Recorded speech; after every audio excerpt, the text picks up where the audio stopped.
4, David Palacios. Number 7, Benito Uziel Lopez. Number 10, Anthony Brambilla. Number 11, Mario Jaregui. Number 15, Michael Jimenez.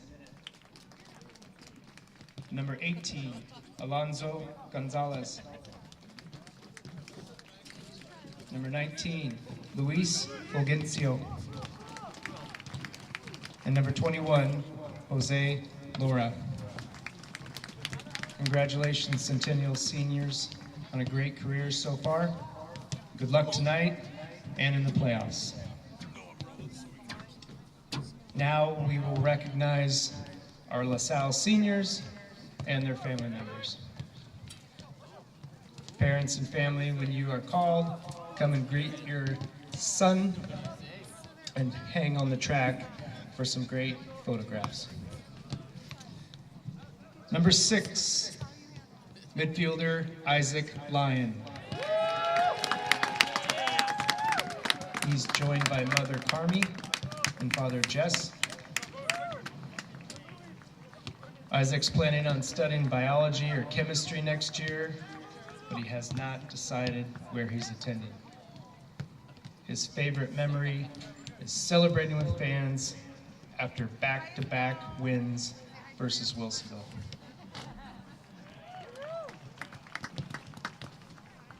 Congratulations, Isaac.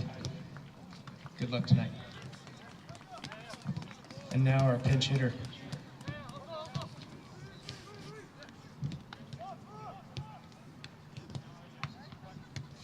Next is number 13, defender Wyatt Schmidt. With Wyatt is his mother, Amy Schmidt.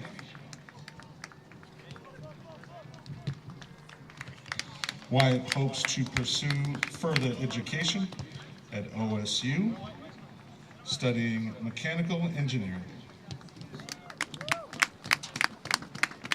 His favorite part of being on the team is the family feel of it. Everyone is very close and connected, and we all share the ups and downs of the season.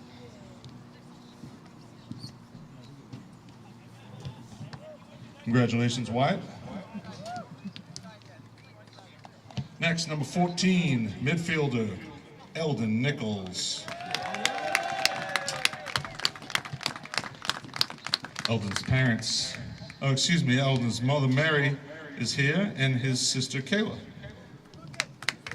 Eldon plans to attend a school on the West Coast, preferably Stanford, and study environmental science. The most meaningful experience he has had while playing soccer was getting to practice and play with 3 of my brothers. It's pretty sweet.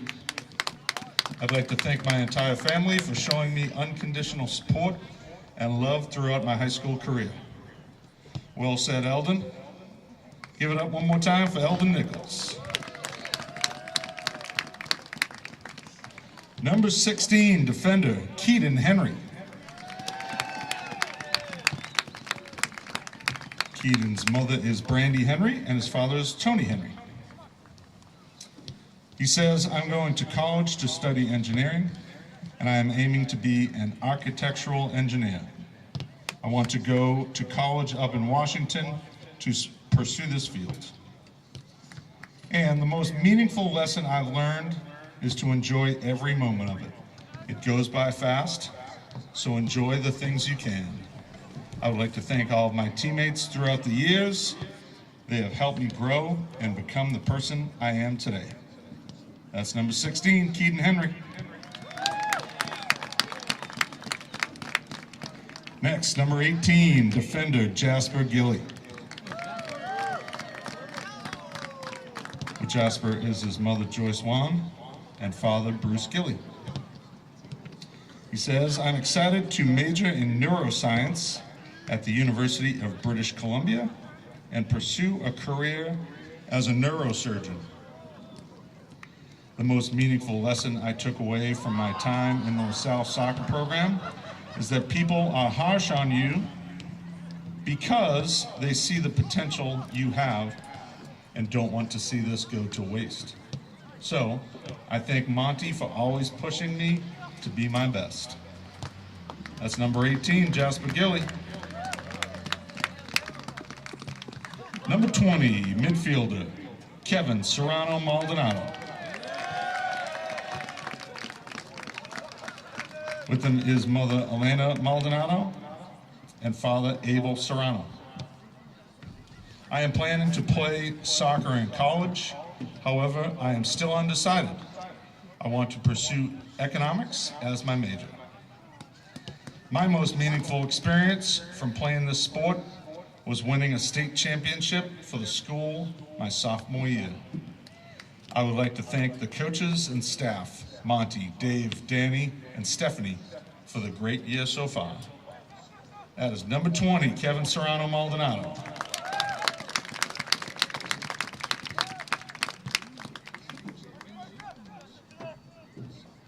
That's right, we got another Nichols out there. Number 21, forward, Breslin Nichols. Again, joined by his mother, Mary Nichols, and sister, Kayla Nichols. He says, I'm going to college somewhere on the West Coast and plan to study software engineering. In the future, having a job as a software engineer would be ideal. In terms of my living plans in the future, I wouldn't want to move too far away, preferably stay on the West Coast. Excuse my language, but then he says, the Wilsonville game, sorry about that, last year was my most memorable experience that always comes back into my mind. This sport has taught me grit, patience, and to always give all of your effort. I would like to thank my entire family for always being there for me and helping me with whatever I needed. Well said, Breslin Nichols. Congratulations to all of these seniors. LaSalle parents, thank you very much for showing our seniors the love and support throughout their soccer careers, and especially during their time as LaSalle Falcons. This group of boys has certainly experienced quite a successful career, and we look forward to watching you play the rest of the way. Thank you for making us proud. Go Falcons.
Christmas, right? Final home game of the regular season. Senior night, just around the corner, state playoffs. It's a fun time to be here. Okay, the OSAA and LaSalle community are committed to a welcoming environment that promotes fair play and respect for all. And we expect the same from each of you here this evening. We request your cooperation in supporting the participants and officials in a positive manner. Together, we can provide a safe and respectful environment for all. We've got the Northwest Oregon Conference opponent, Centennial Eagles, here with us this evening. And here we go, introducing their roster. Junior, goalkeeper and forward, number 26, Diego Calderon. Junior, defender and midfielder, number 3, Gilberto Gutierrez. Senior, defender, number 4, David Palacios.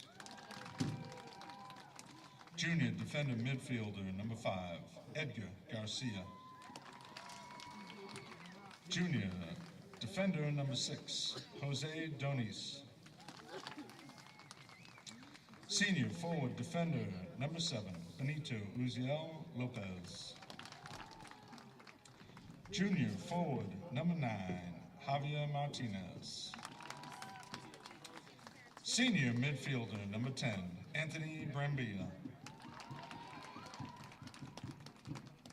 Senior midfielder, number 11, Mario Horogui. Junior forward, number 12, Bashar Mansour. Junior forward, number 13, Micah Landolt. Junior defender, number 14, Fabian Gonzalez. Senior forward, number 15, Michael Jimenez. Freshman forward, number 16, Alejandro Fulgencio. Sophomore midfielder, number 17, Isaac Gonzalez. Senior defender, number 18, Alonso Gonzalez. Senior defender, midfielder, number 19. Hello and welcome to LaSalle High School in Milwaukee, Oregon for the Senior Day game as LaSalle Prep hosts Centennial Eastern in the Northwest Conference finale and the final game before the state playoffs for both of these sides. My name is Seth Orensky, joined by Ben Efran. And, Ben, we have to start with the run that this LaSalle team is on, and it is unprecedented, even for a coach who's been around for as long as Monty Hawkins. A perfect record in conference thus far at 7-0. This LaSalle Falcons team has outscored their opponents by a 50-1 margin. They've, in their last 9 games, a 9-0 mark, 57-2. They've given up goals in just 2 games. You don't see this at any level, much less a high school level against conference rivals.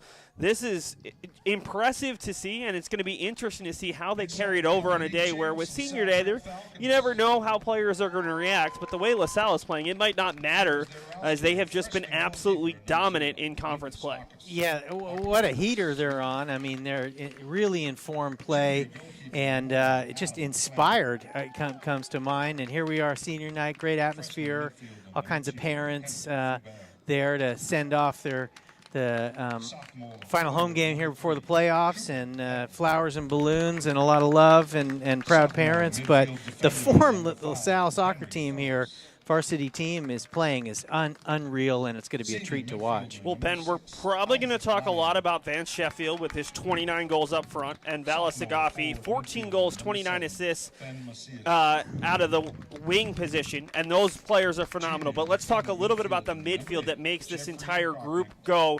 Who are some of those players, and kind of what are their roles in helping this impressive offense just constantly create opportunities? Yeah, the Nichols twins, of course, really solid players, grew up in a very competitive athletic family, and at KSM.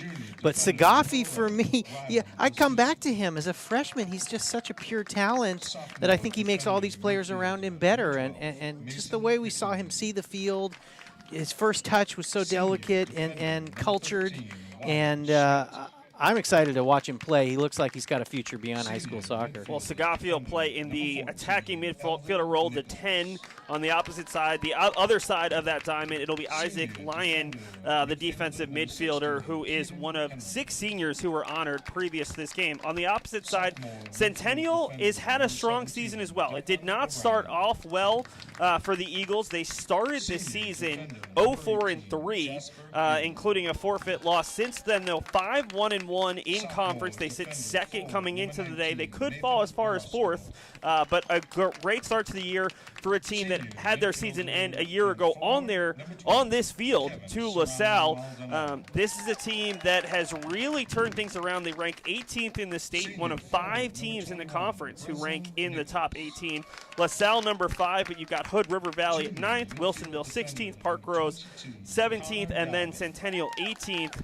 This Centennial team has their work cut out for them, but as head coach Todd Sachs said, it's also a chance to get in a playoff atmosphere before the playoffs even start. Yeah, and I think he's had a plan all along. You know, as Coach Sachs was telling us, he picked a tough non-conference schedule, and sure, they took their lumps, but it prepared them to start to roll in conference, and they've got a little bit of momentum on their own, and they're just going to look to slow down this on fuego LaSalle team and hopefully, possess it and look to get him on the counter. We're going to take an audio break for the national anthem and be right back here with the senior day game between Centennial and LaSalle.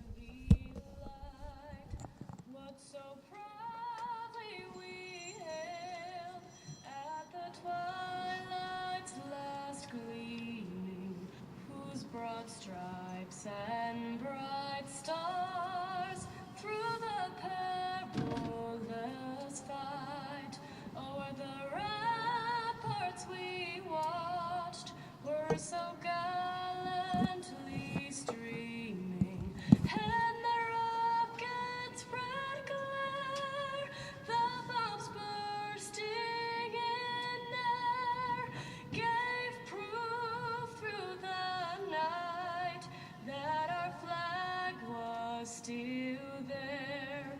Oh, say does that star-spangled banner yet wave o'er the land of the free and the home of the brave?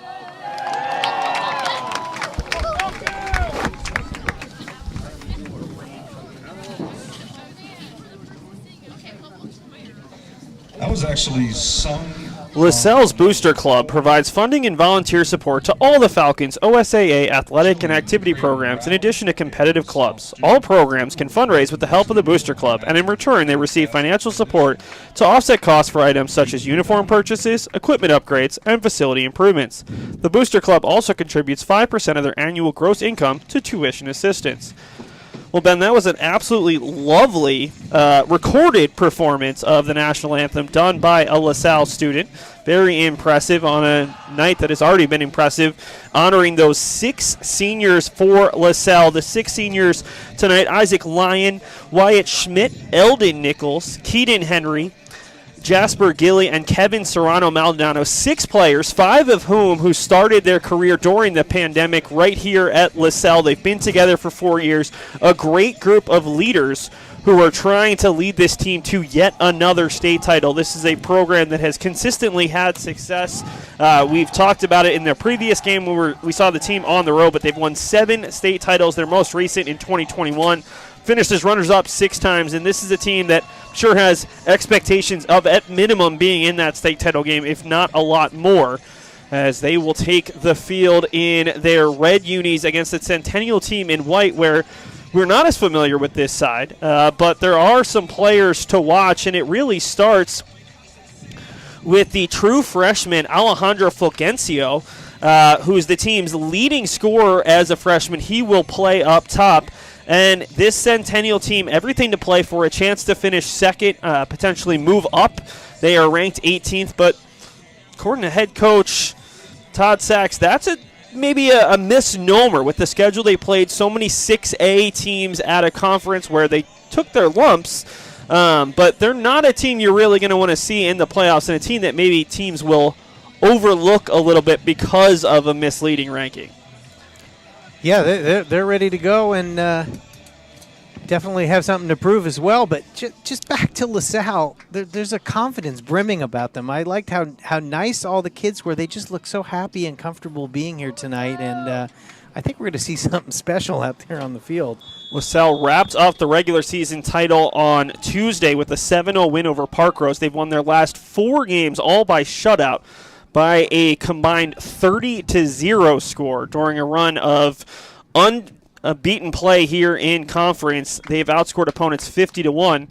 So we asked Todd Sachs, how do you slow down this offense? And, well, he gave us an answer. We'll see if they're able to do it. But what did you hear from Todd Sachs that you thought, okay, maybe this could work to at least slow down LaSalle a little bit? Well, how about just what we see out on the field, that right in the beginning that they just put everybody behind the ball. And, I don't know if they're going to park the bus in the first couple of minutes, but I certainly think they'd just love to string some passes together and not take any kind of chances and grow into the game. On the opposite side for LaSalle, it's been death by 1,000 cuts recently. It hasn't been just throwing these huge punches. It's just been keeping the ball on the turf, pressing extremely well. And they've been putting up some really impressive results, jumping out on teams 4 or 5-0 by halftime. They haven't had to play their starters the final 20, 30 minutes of a lot of these conference games, as it is LaSalle controlling it in the red unis. Right in front of us, it's Declan O'Brien. O'Brien slides it up, able to find Vance Sheffield. 29 goals on the season, and he still might not be the player of the year just for this team. Sagafi, again, 14 goals, but 29 assists as a true freshman. And just so much creating and opening space with his control and his ability to shake defenders that, there's no stat line for how much room he's making out there for his teammates. Long run towards the corner flag, and keeping that one in is Wyatt Schmidt, one of those 6 seniors. Schmidt plays it on the turf, but it's intercepted. Good play to step in front there by Mario Yagari. Ball will go forward, and we've got an offside call. Actually, not an offside call. Out of bounds. A little bit difficult on that far side. Booting the ball towards the center, looking for Schmidt, who gets a head on it right off the head of a Centennial defender. Bouncing around there, and it's Micah Lansalt who will send it out, and it'll be a LaSalle throw-in for Eldon Nichols. Yeah, when in doubt, get it out. Just some safe defending. It's got to be the game plan to get going here. Nichols trying to find Vance Sheffield, but it's cleared away. The one thing that Centennial did say is they want to defend extremely well, limit the chances, especially early, and then they need to be successful on the counter. They recognize that they might not get a ton of chances in this contest. Giving space, and the ball, again, just sent in towards Sheffield. A little bit interesting that we've seen a couple of balls through the air. This is a LaSalle team that's been dominating by keeping the ball on the turf and just passing their way through opposing midfields. As it's sent forward by Serrano Maldonado, the man that Monty Hawkins calls KSM, and honestly, why not? It's a great little moniker. On top of the ball there is Breslin Nichols. Dishes it back, and it'll get it right back from his twin Eldon. They are the 3rd and 4th brothers that have come through LaSalle. Their younger brother, River Nichols, is not in the starting lineup today, but typically would be. And their older brothers won a state championship, so they're looking to continue that tradition. As that was Sheffield, who dribbled his way through a couple defenders, eventually lost it, edge of the box. Still controlling it is Breslin. You just feel how crafty and elusive he is, and just get the ball at his feet in the box, and he's dangerous. We are 4 minutes in, and 4 minutes without a goal almost feels like a little bit of a win for any opponent at this point, as Centennial's done a good job of minimizing any chances to this point. No shots on target. We have seen LaSalle with the majority of possession. So the ball is going to be booted out towards midfield, and that's been the one problem for Centennial. Anytime they've gained possession, they've almost immediately given up. They haven't been able to put 2, even 3 passes together to this point. So LaSalle will go to the near side. Working with it is Schmidt. Schmidt, though, is dispossessed, and they'll play it backwards into their own goal box, and Schmidt almost comes away with it, and they're going to say that he was, well, is it a throw-in or a foul? It will be a free kick for the Falcons. It's going to be David Palacios who upended Schmidt. And this is a dangerous spot just outside the 18. Not a great angle to shoot, but you can swing a ball in there, and you've got a great target in Vance Sheffield. Vance Sheffield, O'Brien came up off the back line. They're definitely going to try to exploit this free kick. We're going to stop the clock here as Schmidt is going to have to come off the field. Yeah, maybe took a little knock there. And it'll be Cooper Eldon, the sophomore, who will replace him on the near side. Vala Sagafi behind the ball. We're just shy of 5 minutes in. And it's still 0-0. Two-man wall. It looks like the keeper is Alejandro Farfan Rivera. Sagafi boots it towards that back post, just behind one of his teammates. Kept alive there by the substitute. That is Eldon just into the game. Still controlling the far side. Sheffield amongst a sea of white shirts. And then eventually it's cleared out. The only player in the vicinity is the freshman, Alejandro Fulgencio, who goes by Alex. And eventually he loses possession. But nice job by Centennial there defending the set piece. Ball loose in the midfield. Centennial collects with Brambilla. And eventually they're going to force a throw-in deep in the LaSalle half. Still a conservative number of players coming forward, but that's the game plan.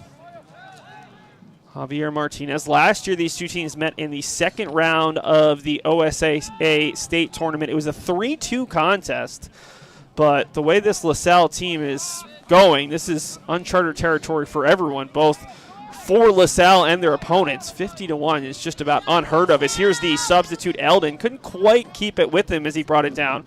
Chips it towards net, and it's knocked down by Farfan Rivera on the cross. Now, I don't think that Farfan Rivera is related to Marco Farfan, former Portland Timber, who now plays with FC Dallas. But it's interesting. Centennial has churned out 3 players who have gone on to play in MLS, including Marco Farfan, who went to school at Centennial. They also had Scott Benedetti, who was a member of the Timbers from 86 to 89 and 01 to 05. I'm pretty sure we asked the Farfan question last time, and maybe it's his cousin? There is a relation. We'll have to get some clarification on that. They also had Josh Cameron, who played from 09 to 10. So it's Eldon who pushes the ball over to Eldon Nichols. So there's now Cooper Eldon and Eldon Nichols. So I'll do my best to remember that Eldon Nichols needs both names. As Farfan Rivera spills it, and the ball is popped loose, and it's put in. Vala Sagafi did not make a mistake there after the Farfan Rivera spill.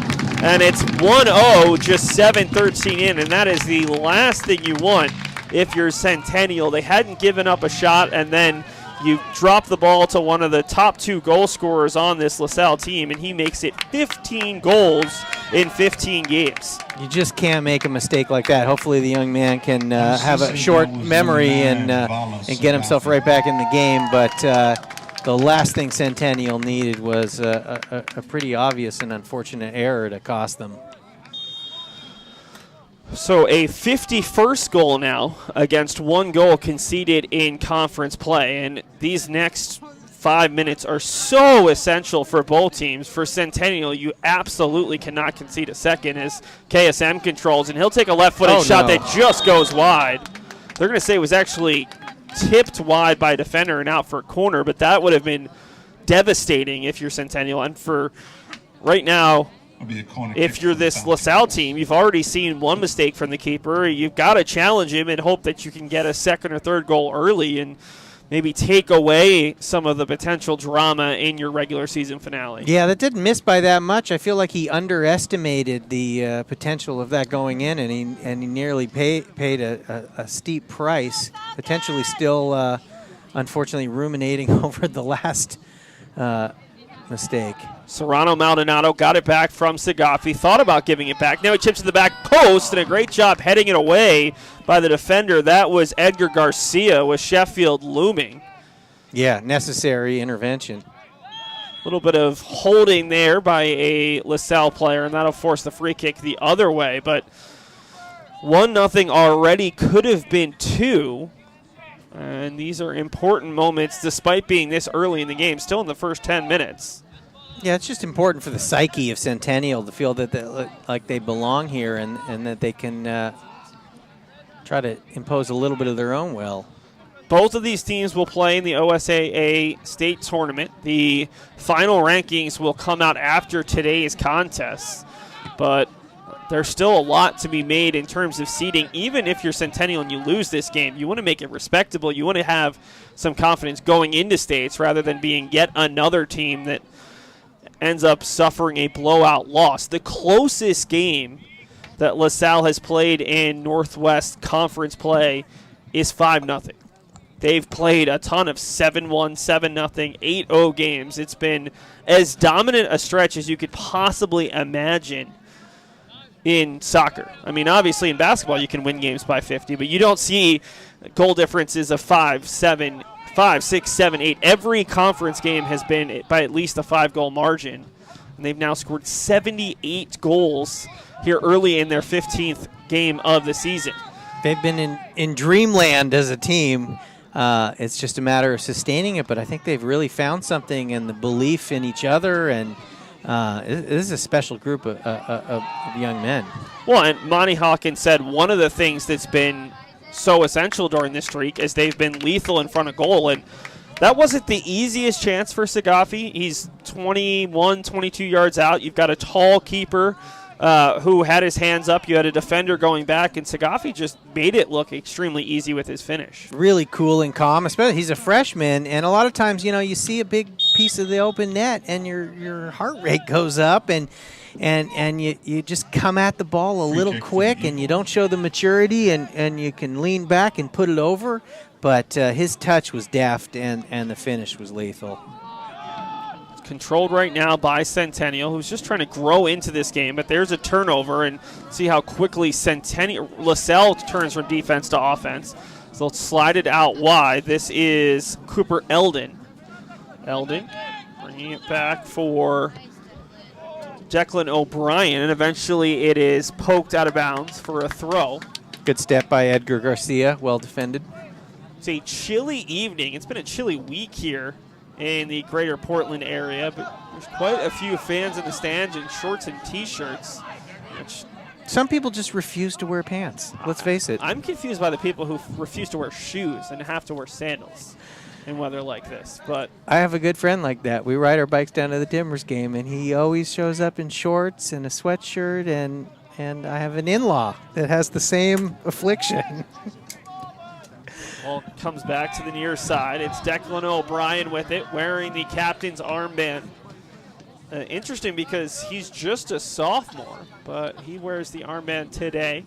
Wonder if it's a revolving armband or if he is the captain of captains, because they've got quite a few good leaders. Tasty one, too. Eldon all the way through, and again, it's cleared out. That back post defender, who is number 19, Luis Fulgencio, the older brother of the forward Alex Fulgencio, has done a great job. He's had a couple of important headers and interventions, and he was able to step in front as he's been tasked with trying to slow down Van Sheffield. I don't say shut down, but slow down for a player who has 29 goals on the year and has had multiple goals in 10 or 11 games this season. I'm sure there's some internal competition going on amongst this team that's on fire. And Sagafia got one, and I'm sure his buddy Vance can't wait to get the next one. Hasn't had a chance yet as Sheffield keeps the play alive, and it's a long high boot from Anthony Brambilla. Comes all the way out. Last defender back is Connor Garvey. Garvey's dispossessed, handled there by Mario Yagari. Yagari, though, pushed off the ball, still fighting for it, and it's picked up by O'Brien. O'Brien looks upfield, wants Sheffield, and headed away nicely by Edgar Garcia. Good hustle by Jagari, though. He nearly got through on that, and a couple bites with most of your guys back is what it's going to take. Throw-in will come back to Connor Garvey, the junior on this team. Plays it all the way across, and that's Kevin Serrano Maldonado, who also wears an armband. There's an early sub already waiting to check on for Centennial. We saw the early sub for LaSalle as they had an injury sub with Wyatt Schmidt coming off, and we've got a whistle against the Eagles. And they're going to push this back slightly. Kevin Serrano Maldonado behind the ball. 1-0. Number 18. 18 is Alonzo Gonzalez, the senior back.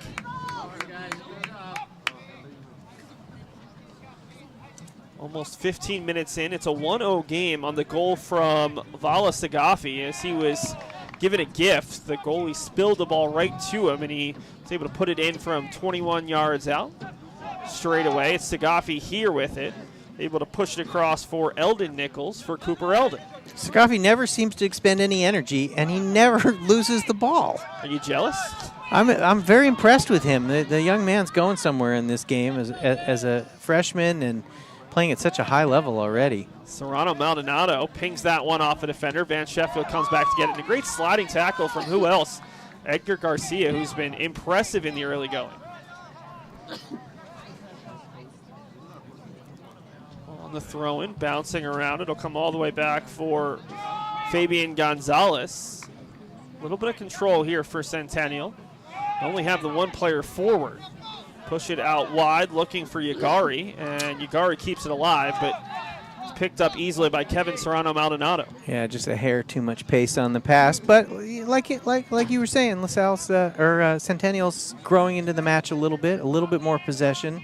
Well, they survived those next 5 minutes after the goal, despite looking a little shaky in the immediate first minute afterwards. And the truth is, there hasn't been a great build-up, goal. They have not had their defense unlocked. It was just the unfortunate heavy touch by the keeper. It's only the one shot. It was on target. It was with a goalie out of net. So I think for Centennial, if you subtract that one play, you've got to be really happy with how you've played. Obviously, you don't want to be trailing on the scoreboard, but seem to have executed the game plan defensively to this point. And as you were saying, I think it's all still part of Coach Sachs's bigger picture plan here, that a close loss to a team in form like LaSalle is going to give the Centennial Eagles a nice little boost going into the playoff tournament.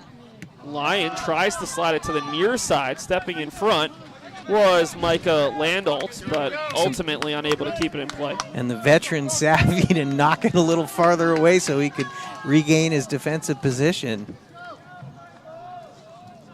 Landolt is a junior, listed as a forward, but he's playing in the midfield today.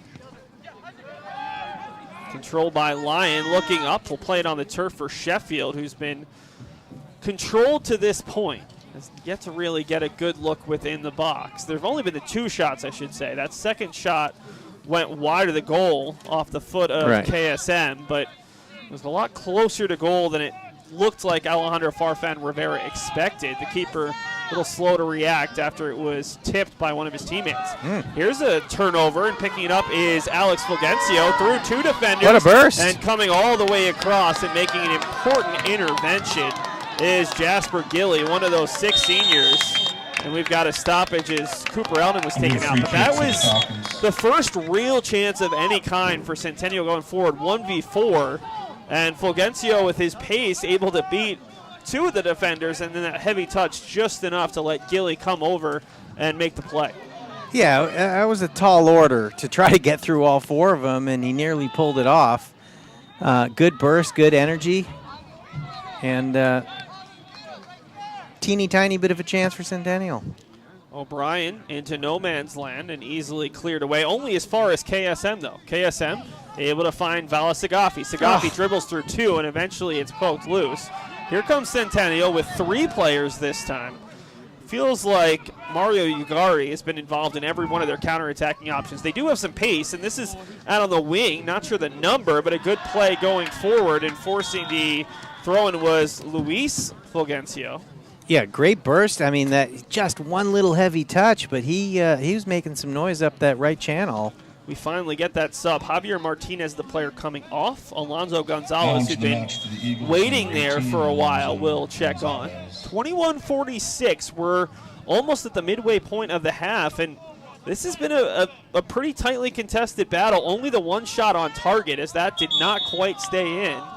And I think this is really good if you're Centennial, coming at 5-1-1 in conference. All 5 of your wins coming in conference play. You sit second in the conference. You know that if you lose, you'll fall to third, maybe fourth, likely fourth, as the team currently sitting in fourth place is playing last place Canby, who's 0-7 in conference play. But the good news is, as you talked about, I think there is such thing as a moral victory for a team heading into the state tournament and knowing they're heading into the state tournament. This game does not matter in terms of either team's future of getting into the state tournament or of who wins the conference. That's already been decided, as we've got a stoppage. There was a little bit of kicking the ball there, and we'll get in a way, it's like swinging a baseball bat with a donut on it.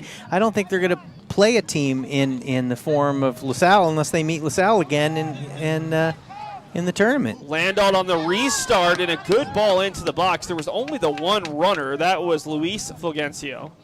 But again, Connor Garvey, that was a necessary intervention. I think that was going to fall on the head of the attacker, and that was the most dangerous moment to this point for Centennial. Centennial's had many chances. They haven't had that first real chance, but they've looked a lot better recently as Sagafi throws off a defender who was trying to hold on to him, keeps control, and he'll keep the ball alive, pushing it across for Eldon Nichols.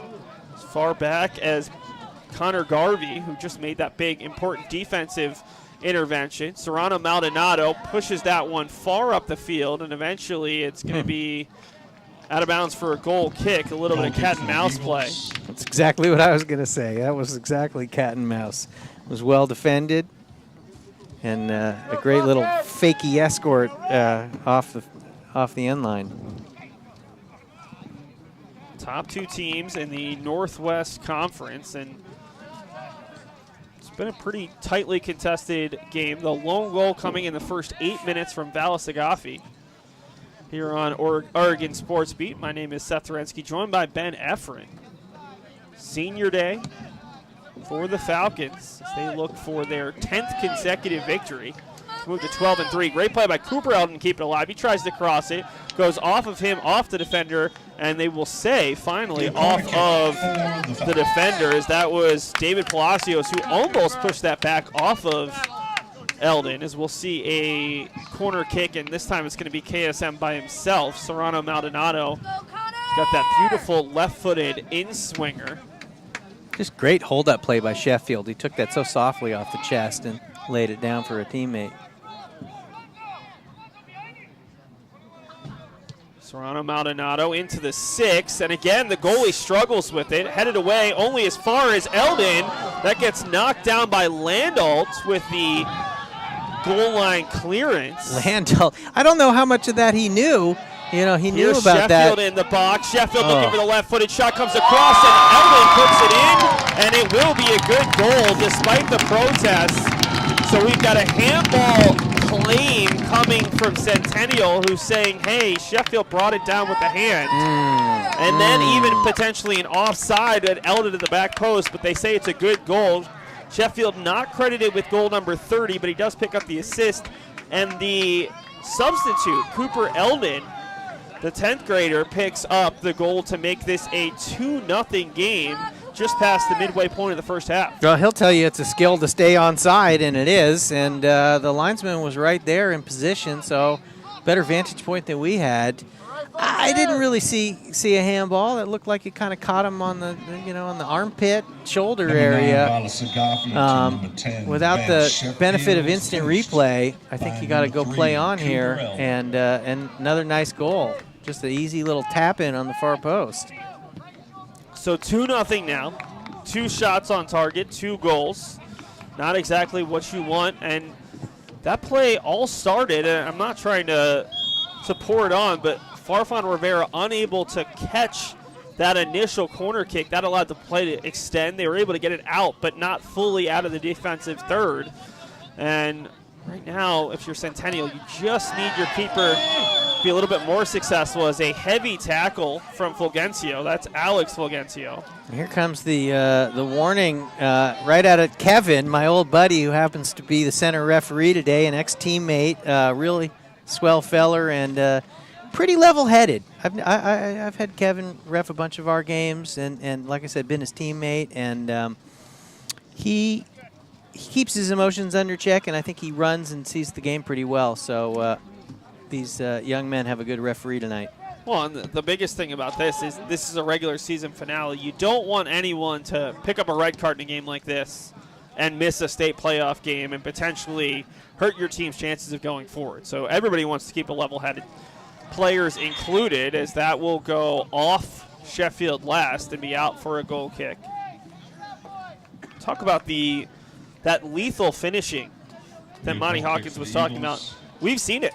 They've had 3 shots, 2 on target, 2 goals, and I don't think we've seen the amount of chances we expected for LaSalle, but if you're able to finish all of the chances you get, you're probably going to be scoring a fair bit of goals. What's so interesting is that it just speaks to the kind of the confidence and the unfortunate, couple of bobbles for the keeper.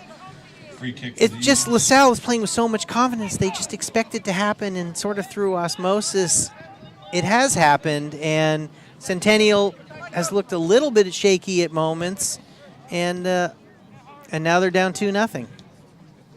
All loose. Kevin Serrano-Maldonado able to knock it away. Sheffield comes all the way back to corral it. 2 defenders in front trying to cut through them, and eventually loses it to Garcia. Garcia, though, only able to get as far as Declan O'Brien. O'Brien all the way across looking for a teammate. Cleared out into the midfield. First touch for the substitute Gonzalez. Able to find Fulgencio, who avoided the yellow card after that heavy tackle at the warning. There's plenty of purpose about Centennial. They're definitely working hard out there. They just need to string a few more passes like they're doing right now. Yeah, this has been their most sustained pressure of the contest. And just as I say that, Serrano-Maldonado comes away with the loose ball, but they give it right back. I think that was a hurried touch. Haven't been many from LaSalle, though. Anytime you see your opposing team having as much success as there's a ball slid through for Fulgencio, and I believe that's the first touch of the game for Adam Clem, the junior keeper for LaSalle. But I've been impressed by Mario Ugari, number 11 in white.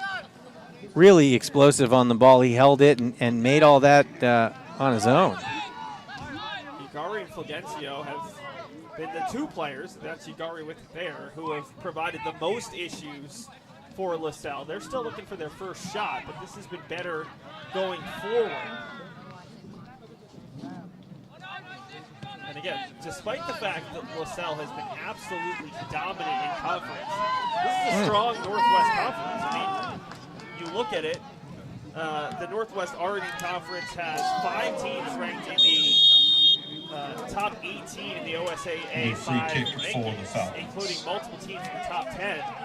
Just because you're the 5th ranked team of the group does not mean that you're not an extremely talented team. No, there's a lot of talent out there. I mean, Landolt just pulled off a couple nice little step overs from his defensive position to regain possession. He's a nice little player. They're definitely, both sides have a lot of guys that are playing at a high level. It'll be Sagafi to take this free kick. He's already got a goal and helped set up that second one. Just over 13 minutes and 30 seconds left. Sagafi deep, looking for Sheffield. Cleared out as far as the top of the box, heading right back in. And he'll come out for Sagafi. Comes back to the near side for Eldon, the most recent goal scorer. And Cooper Eldon will draw the throw-in. He and Kevin Serrano-Maldonado go back and forth.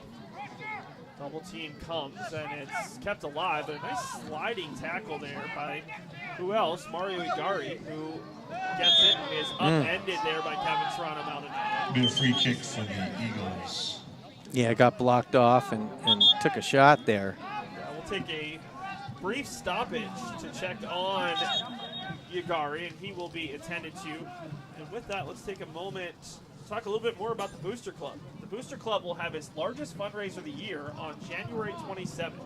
Their annual steak and seafood, all-you-can-eat buffet, and microbrew tasting event is always a sellout. Tickets go on sale the second week of December, so put the date on your calendar to purchase tickets and attend on the 27th of January. It's a fun event, and all proceeds benefit LaSalle's athletic and activity program. 12:50 to go as they continue to check on Yagari. He's back on his feet, hopefully able to continue because he has been extremely strong in this contest to this point. So we'll see LaSalle head over to their bench. Yeah, good unity out here, and the Booster Club is such a great way to stay connected to your school year after year.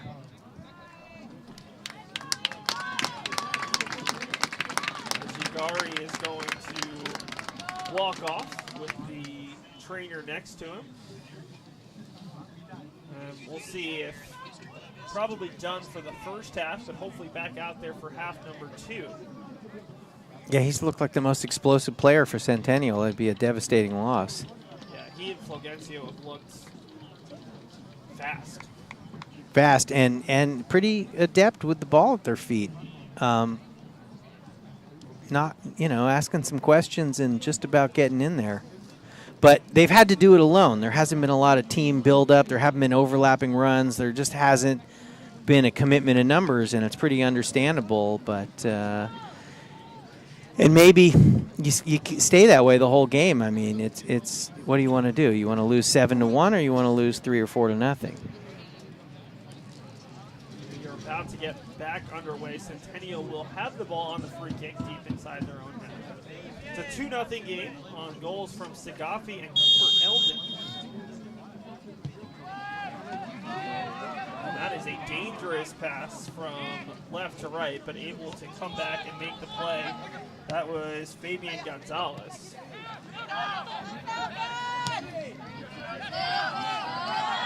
Controlled here by Sagafi. Sagafi with numbers 4 finds Sheffield. Sheffield has the defender, but he twists and turns. Did not draw contact according to the AR or the head referee, who were both chasing the play. That kind of just shows the speed and pace of that counterattack. Is Sagafi found Sheffield with a great ball, but give credit to the defender Edgar Garcia, who's just kind of tracking Sheffield wherever he goes. He was able to stay in front and force Sheffield to have to take an extra touch there instead of just rip it with the right foot. Yeah, try to really turn on a dime and just lost his footing, but Sagafi just a well-weighted, and the timing in this kid's feet is very impressive. LaSalle controlling in their back 4.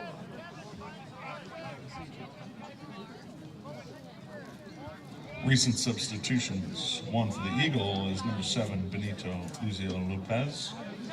And for the Falcons, number 2, Henry Foubert. So we've had a pair of substitutions. Oh, Sheffield working hard to get around, and don't think he's going to get the call on that one either. Henry Foubert into the game for LaSalle. Not quite sure on the opposite side for who came in for the injured Yagari. As here's Sheffield again looking to get loose, looking for the left-footed shot right into the back of the leg of Fabian Gonzalez. The shot from distance.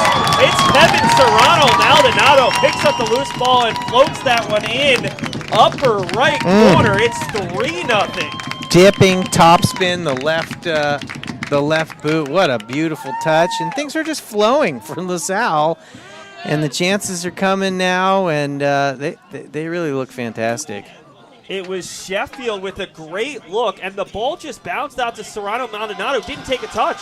He just put it in, and absolutely kind of caught me by surprise that the ball was floating up. But a great play by KSM, an unassisted goal, and it's 3-0 now. 2 goals scored in the last 8 minutes, 7.5.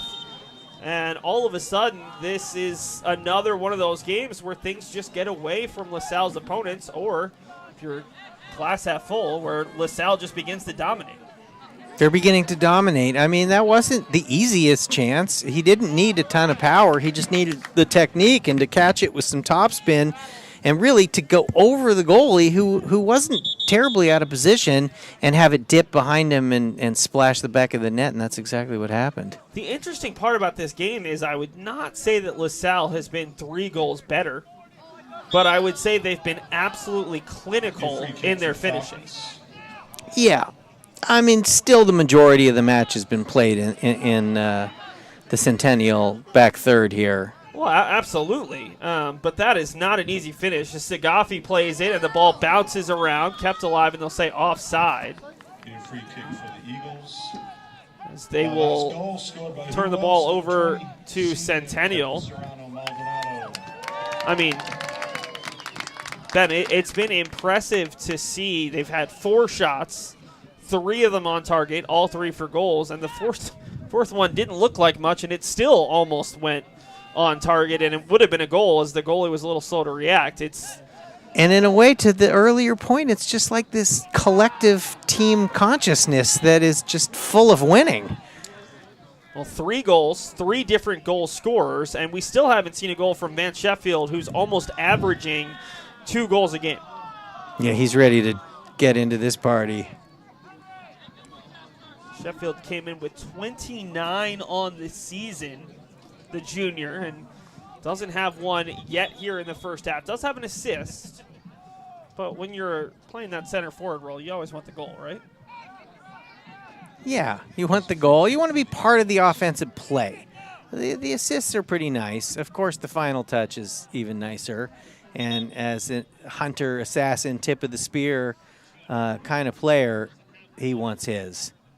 We get a free kick right in front of the LaSalle bench. It's funny, he's been hanging out very offsides, and he knows it, and he's almost had a little conversation with the linesman there. It'll be Fabian Gonzalez behind the ball. Gonzalez towards the top of the 18, bounced down off the head of a LaSalle player, and Vala Sagafi's the first one to it. There he jogs back to help in the hold-up play. Ball is loose. Sagafi couldn't quite hold on. Still pinging around, and Sagafi on it for a 3rd time. Pushes it out wide and able to find Fobert, the substitute. Fobert into the middle of the field for Serrano Maldonado, who scored the most recent goal. We've got a stoppage as Serrano Maldonado absolutely crushed a shot that time the keeper, Farfan Rivera, was able to knock down. But first we had a whistle. To me, that looks like number 12, Bashar Mansour, but I might be wrong. No, it's number 10. Okay, it's number 10, Anthony Brambilla, who went down early in the play. Yeah, holding his left shin. And good sportsmanship on Isaac Lyon to come back and give him an apology and make sure he's okay. Probably initiated the blow. And another high five. 3rd player that we've seen banged up here in the first half. And, I mean, the biggest thing from this game is you don't want to take away any key injuries because you're going to be playing in the state playoffs next week because we're going to readjust the clock to 7:58. So just under 8 minutes to go. 3 goals already from LaSalle.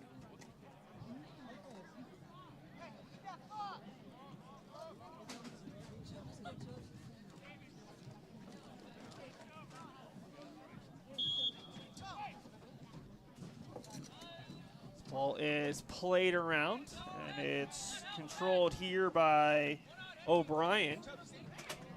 It's Foubert with Great footwork. Yeah, Foubert able to keep it alive for Eldon Nichols, and now it's Sagafi who whips it just wide. Great look, but couldn't quite keep it as he dragged it just a bit inside, and we'll see a substitution coming for the visiting Centennial Eagles. It's Lanault off, and coming on is number 20, Suro Poe. Poe, excuse me. New addition to the varsity roster, and he'll play on the near side, replacing like for Lanault, who one of those players who's kind of stood out for Centennial, despite not having a ton of the ball, despite not having a ton of chances. Lano did a nice job when he was on top of the balls. There's a bad turnover to the far side. Quick shot gets knocked down in the box by Garcia. A look from Breslin Nichols, and that's one of those where down 3-0, you can ill afford to just be giving the ball away at the top of your own box. No, and Landau was getting back and taking care of a lot of defensive responsibilities. So Ho, who just got in here, is going to need to track back and not have a letdown in that department. A lot of running when you're playing the channel. Ball bounces around, and Farfan Rivera will collect. This is a Centennial Eagles high school that has won a lot of state championships in a lot of different sports. 11 different sports at Centennial have won a state championship, including 4 in dance and drill, 2 in marching band, 2 in choir, and 1 in bass fishing.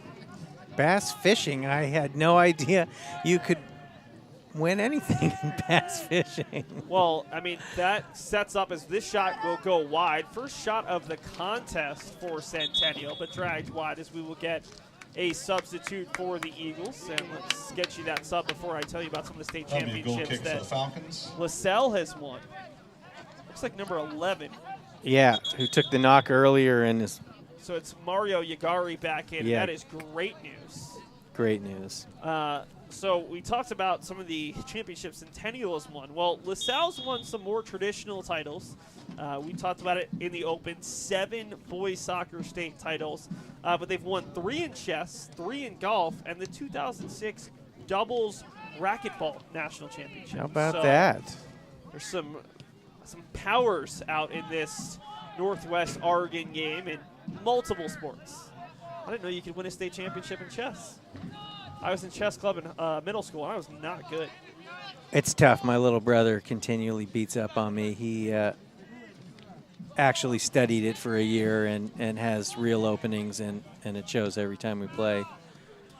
I think I just struggle to think 3 or 4 moves ahead. It's just the immediacy that really causes these some issues.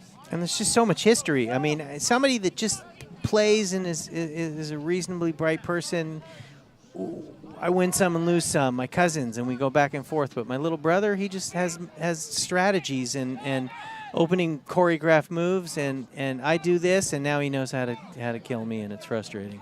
Now back to your regularly scheduled soccer broadcast as the ball is played forward for Sheffield along the goal line, able to keep it alive. Great job by Sheffield. And he will dish it off for Eldon Nichols. It's cleared out, but again, all of these clearances, the only outlet is Fulgencio, the true freshman who has looked good but just hasn't had a ton of the ball. His marauding run about midway through the half was one of the 2 best chances we've seen to this point for Centennial, who did get their first shot of the contest, but it was well wide.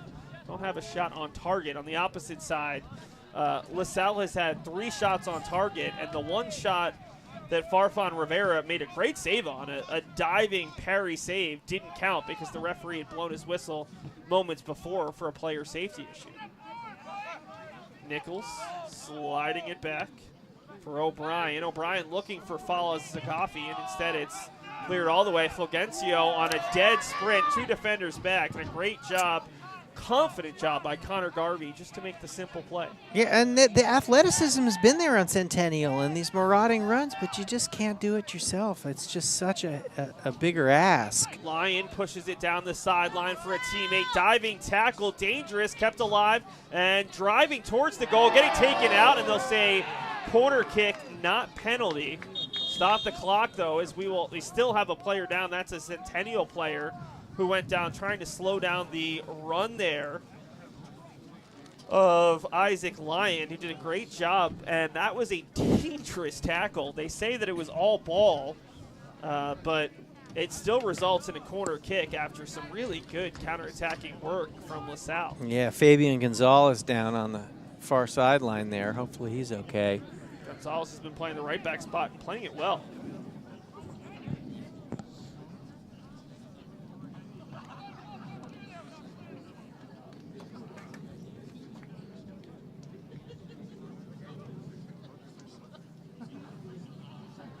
Backup keeper getting warm with some good drills.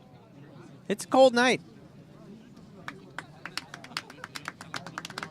So Gonzalez is going to be lifted off the field, and that is not a great Now sign. onto the mounts, number 19, Not at all. Luis Fulgencio.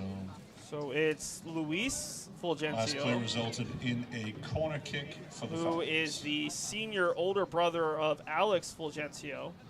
And it'll be a corner kick. Not quite sure who's taking this one from the far side with the right foot. They'll leave it off for Sagafi. Sagafi looking for the left-footed cross, and that one didn't stay in play. And it'll go out for a goal kick with under 3 to play here in the first half.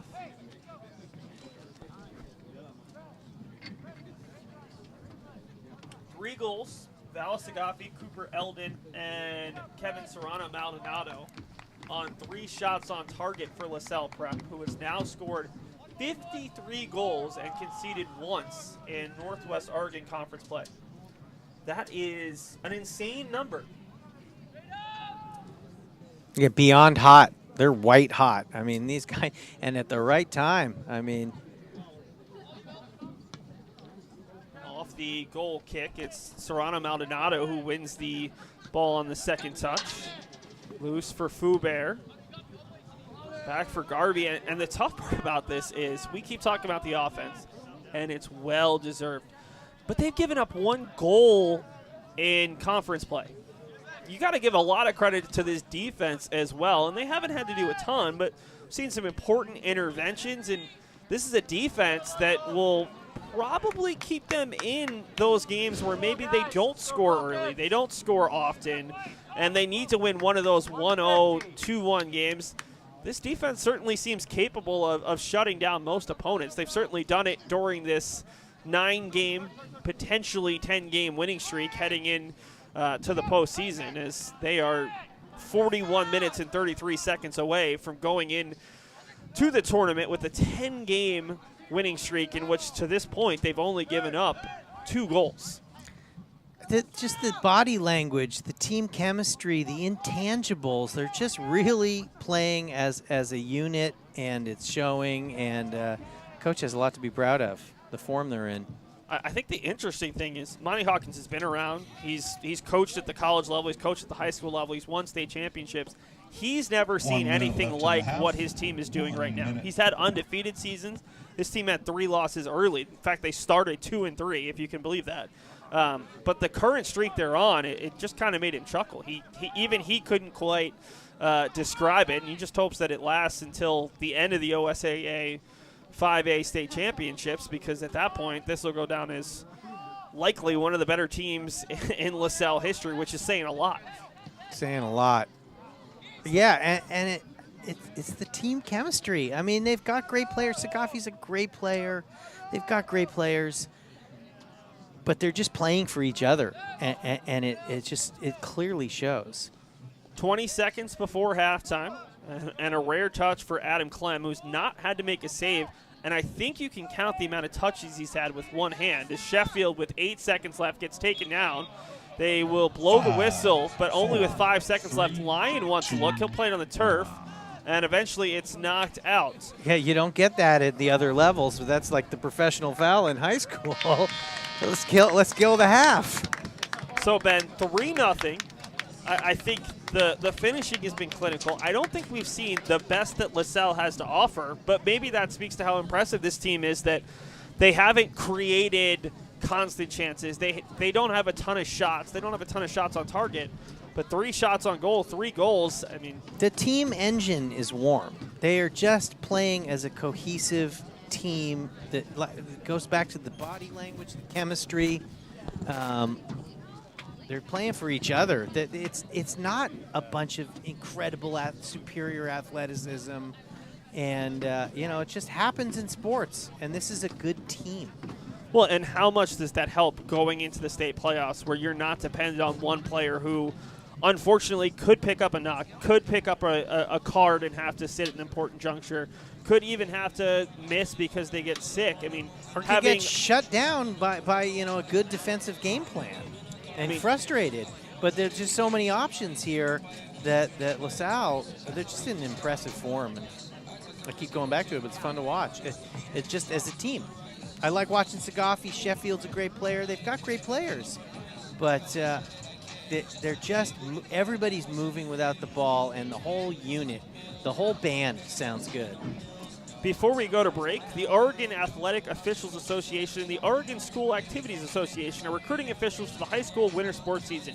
There is an immediate need for officials in basketball and wrestling. Becoming a high school official has several benefits, including staying involved in athletics, maintaining good physical condition, and earning money, according to OAOA Executive Director Jack Folliard. Oregon has an urgent need for officials in all sports, Folliard said. Officials provide valuable service to high school and students, make a positive impact in the community, and build relationships. Those interested should visit www.newofficials.org. We're going to take an audio break, and we'll be back in just about 8 minutes as it's 3-0 at halftime in favor of LaSalle. Okay, so you got the goal tally a little bit wrong. Sagaffi's got 19 of 29. Did you say that? Or I had Sheffield? 14 goals and 29 assists. Oh, 19?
LaSalle's Booster Club provides funding and volunteer support to all the Falcons' OSAA athletic and activity programs in addition to competitive clubs. All programs can fundraise with the help of the Booster Club, and in return, they receive financial support to offset costs for items such as uniform purchases, equipment upgrades, and facility improvements. The Booster Club also contributes 5% of their annual gross income to tuition assistance. Welcome back for half number 2 of this Northwest Oregon Conference. Whatever reason, that is still tripping me up. My name is Seth Orensky, joined by Ben Efran. It is 3-0 in favor of the host LaSalle Prep over the Centennial Eagles. And Ben, I'm not sure if we've seen the best that LaSalle has to offer. It'll be interesting to see just how much they keep some of these starters in. They've only been playing their starters for about 50 minutes during this run, where they've won 9 consecutive games, and in conference have outscored their opponents 53-1. They're 40 minutes away from a perfect 8-0 conference season. They've already clinched the title. The trophy is actually about 5 feet to our right here in the Northwest Oregon Conference, but it'll be interesting to see just how hard they go in these final 40 minutes, knowing that that state tournament, what they've really been working to all season long, is just around the corner. Yeah, you want to stay fresh and injury-free, ready for the big push for the hardware, but I imagine Vance Sheffield wants to get in there and get a goal before he gets subbed off and gives way to some of the other younger players. Yeah, and I want to correct some of the stats that I tried to write, and then my pen died, partially because of the cold. Valis Sagafi now has 15 goals and 19 assists, not 29, which would be an incredible number. On the other hand, Vance Sheffield does have 29 goals and has 7 assists to his credit as well. Believe that includes his first half assist. Prolific scorer. So it's Centennial going from left to right here in half number 2, controlling along the near side as they look to get something going. This is the player who's been involved with all their best chances. It's Mario Yagari, but he's dispossessed by Lyon. Lyon back and forth, working with it for his Breslin Nichols, and eventually it'll go out of play and back to the Eagles. Yagari is explosive, but I feel like they're almost asking too much of him. It's just one guy can't weave his way through an entire team. Well, Ben, how much of that is, in this case, dependent on the opponent? I mean, you'd have to assume that Centennial, who is a team who's won 5 games in conference, they come in at 5-1-1, second in the Northwest Oregon Conference. They've scored a fair bit of goals. How much of that do you think is just being extra, ultra conservative to avoid having another one of those 7-8-0 losses that everybody else in the conference has suffered? Yeah, they have put a lot of numbers behind the ball, and it's 3, and there were long stretches where LaSalle really wasn't getting a lot of quality chances. There's been great play out of Centennial as well. A couple unfortunate, mistakes that they paid for. It was 1-0 midway through this game, or midway through the first half, I should say. Still pretty much midway through this game, before 2 quick strikes from Cooper Eldon and Kevin Serrano Maldonado made it a 3-0 game just before the 30-minute mark. This one is booted out, and it'll be a... And a team in LaSalle's form, they've been so clinical with the chances they've gotten. There hasn't been one wasted chance. Their efficiency is off the chart right now.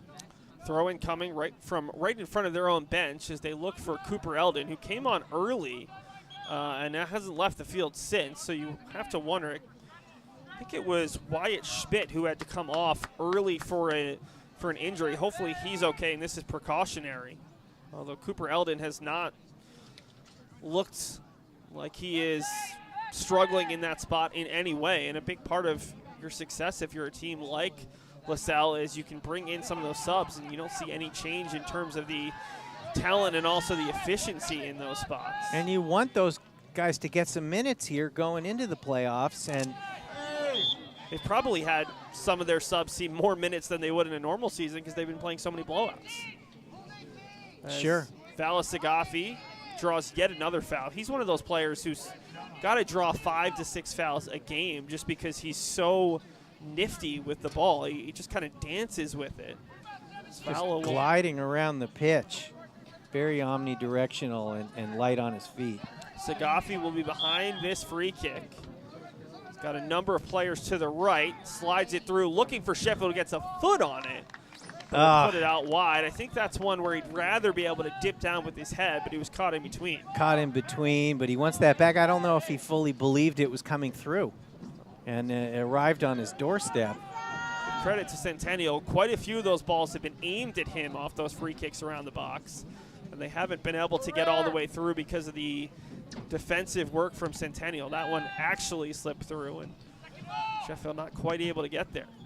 This one is in errant clearance. Rarity coming from Connor Garvey as it'll be kept alive by Centennial. They flick it towards the middle, but Fulgencio, this is Luis, the older brother who came off the bench, is not going to get there in time. Lanolt will slide it along the turf, and Centennial doing a better job of controlling the ball early in the half. That's something they did not do much of at all in the first half. Lanolt looking up, has a couple players forward. It's Yagari who chest traps it down. Yagari looking to turn, still with it, a sea of red in front, and he'll have to slow it down and eventually pushes it back for Lanolt, who started this whole play. Lanolt, heavy touch, but that heavy touch was influenced by a little bit of a shove. Yeah, good free kick opportunity here for Centennial. Try to get on the board. We'll see how many big bodies they commit, and it doesn't look like they still have a great appetite to. 5 players forward, but only the 2 make it 3 in the box right now.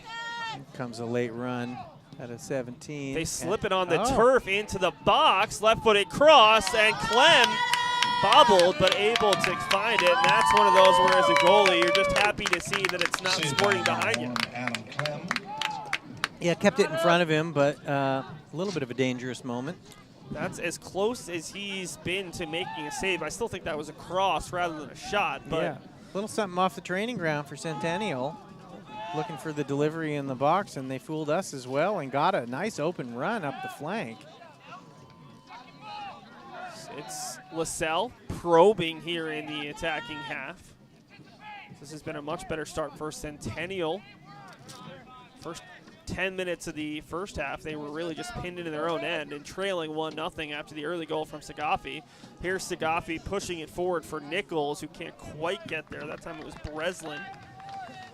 One of the 3 Nichols brothers on the team this year, the 3rd, 4th, and 5th of 5 who have all come through this LaSalle program and all had a ton of success.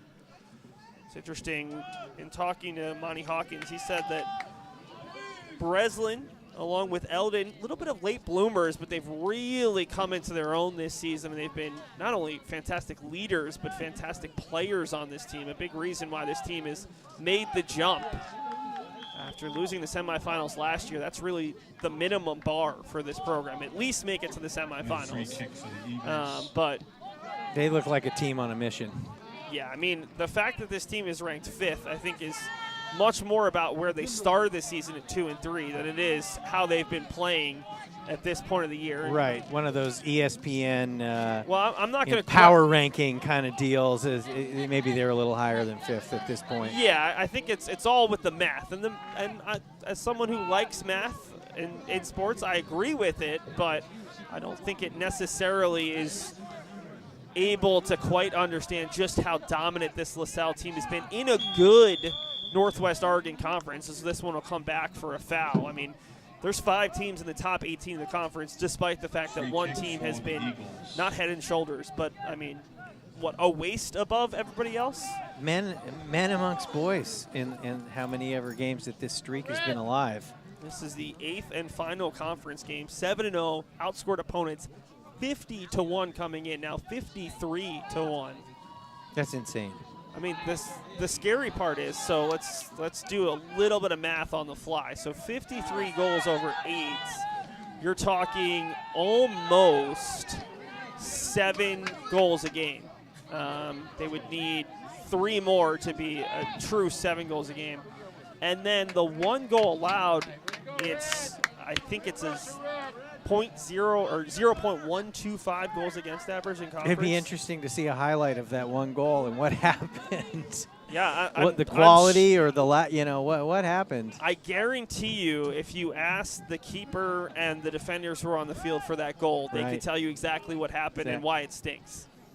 I think that it pays progressive dividends. A record like that, I mean, how can Centennial not step out on the field and be worried they're going to get their butts kicked? Well, I think it gives you a mental advantage to begin every single game. When you see those numbers, and they're doing it against good teams. I mean, you look at some of the teams in this conference, I'm pretty sure Park Rose is a team that just beat the #1 team it was either Park Rose or Hood River Valley, had just beaten the #1 team in the state, and they come back and they lose a goal by 7 games. They lose a game by 7 goals. What does that say about LaSalle? What does that say about the former #1? I'm not going to tell you because I didn't watch that game and I didn't watch the previous game, but it is a little bit scary because 7-0 is not an aberration. It's not a fluke. And especially when you're doing it game after game. Every once in a while we see in sports, too, how, after a big win, you get a little too high and come out flat the next game. And Goffey nearly got there, but good goaltending in the end. Brave and committed run to come off his line and break that up. And credit to the new keeper here to start the second half. That's Diego Calderon, the junior who came on at halftime, replacing Alejandro Farfan Rivera, a pair of juniors, and wearing number 0. So a good play by Calderon. I didn't know if he was going to get there, but made the important touch. Otherwise, Sagafi either could have picked that up or potentially drawn a foul on the goalie outside of the box, which easily could have been a red there.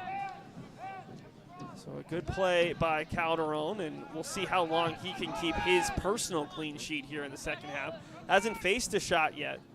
I think Centennial has done a good job of minimizing the chances. The problem is it's been that efficiency of LaSalle. 3 shots on target, 3 goals that's caused problems as we get a foul on Serrano Maldonado.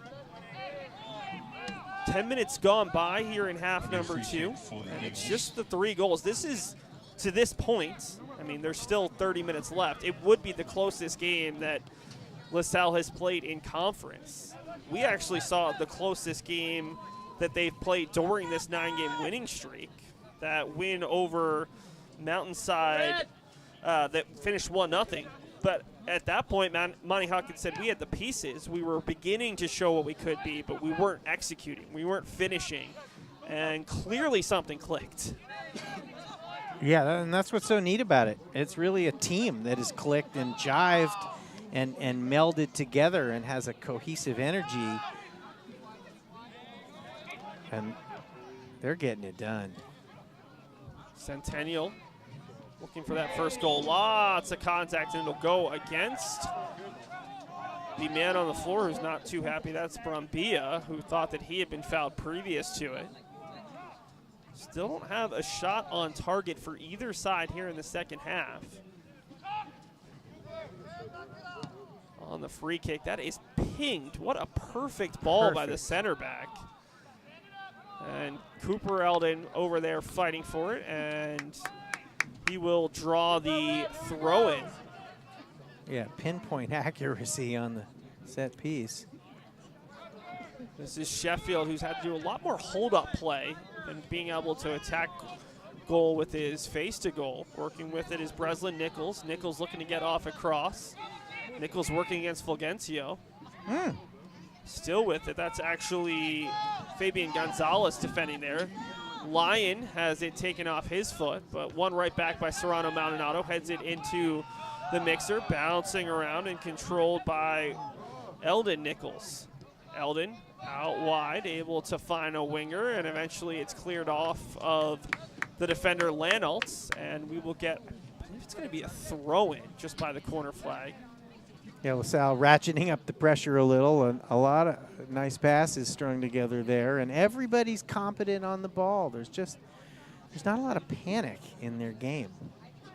This is Eldon Nichols taking the throw in just along the corner flag. Typically they look for Van Sheffield in this kind of situation. Said he'll go for Cooper Eldon. Eldon Nichols and Cooper Eldon. You don't see that many Eldons in this day and age. A little bit of an old-timey name, but it's a solid, classic man's name. Nice to See it out there. Bouncing around, and we will get a foul behind the play. Again, It'll an be a free kick important for the intervention Falcons. from Jasper Gilly.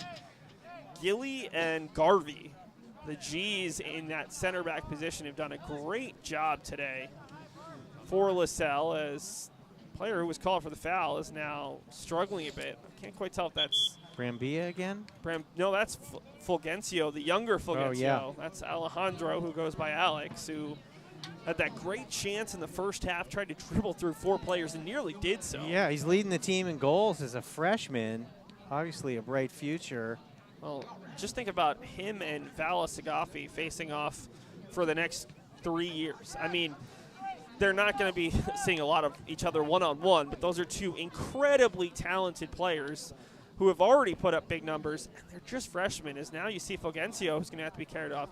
This is bad if you're Centennial. Yeah, not only just, squeaking into the starting lineup, but full-on stars for their respective teams. Well, I was going back. This is the second player that we've seen have to be carried off the field for Centennial. And that's the last thing you want to see. Yeah, I mean, for both of these teams, you don't want to see injuries. You never want to see injuries, period. But going into the state tournament, the last thing you want to see. So we really hope that Fulgencio is going to be okay, because he has played extremely well, and he's an exciting player to watch. So hopefully get to see more of him as this game goes along, or just see him walk off looking confident. So this is Yagari for the other Fulgencio. That's Luis. Turned over and one right back. Controlled by Javier Martinez. Martinez still with it, able to bounce off Lyon, but Lyon wins the ball. Lyon too heavy of a touch and coming all the way across. And able to find a teammate there was Fabian Gonzalez. What, if anything, have you seen different from Centennial here in the second half? Because they do seem to have, I was going to say composure as they turn it over in a bad spot, but it definitely has seemed a little bit calmer. As here's Sagafi from distance and shoots it wide. I feel like they've got a sweat on. They got punched in the face a couple times, and they realize, all right, what are we even, going to play pensive and nervous, and they brought effort all night. They've strung a few more passes. We'll see if they can get the final result, something to feel good about going into the postseason. But it's really been all about LaSalle for my money. Javier Martinez comes off. Not quite sure on the player who just checked in directly across from us. As we're waiting on the goal kick here from Diego Calderon. And I'm not sure if this was the plan all along. One goalie for one half, one goalie for the other. That's on us because we didn't ask. But Calderon has done a nice job and has had limited touches, but after Farfan Rivera kind of struggled with a couple of catches, he's looked a little bit calmer in net to start this half. Yeah, and that one, he came off his line. I mean, he wasn't the fastest guy on the field, but he made his mind up early, and he got there. And Sagafi, I feel like, has some deceptive speed, the way he just glides there. And had he got there, that's a player that knows what to do with it. So, decisive, good goaltending. Ball falls here for Yagari. Able to keep control. It's Eldon Nichols. Nichols pushes it across, and you see more and more players pushing forward here. Declan O'Brien into the attack. The way that LaSalle has been able to defend and control possession, they can push bodies forward if they choose to. Comfortably leading at 3-0. Spun to the near side, brought down by Fulgencio. Trying to find the player just onto the field. That is Michael Jimenez. Bounces around, that's Brambilla looking for Yagari and pushed all the way back for Clem, who I think he's up to 6 or maybe 7 touches at this point. Yeah, they were trying to keep him warm when there was a little pause in the action, especially on a cold night. But that's the deal with playing goalie is, Sagafi, hello.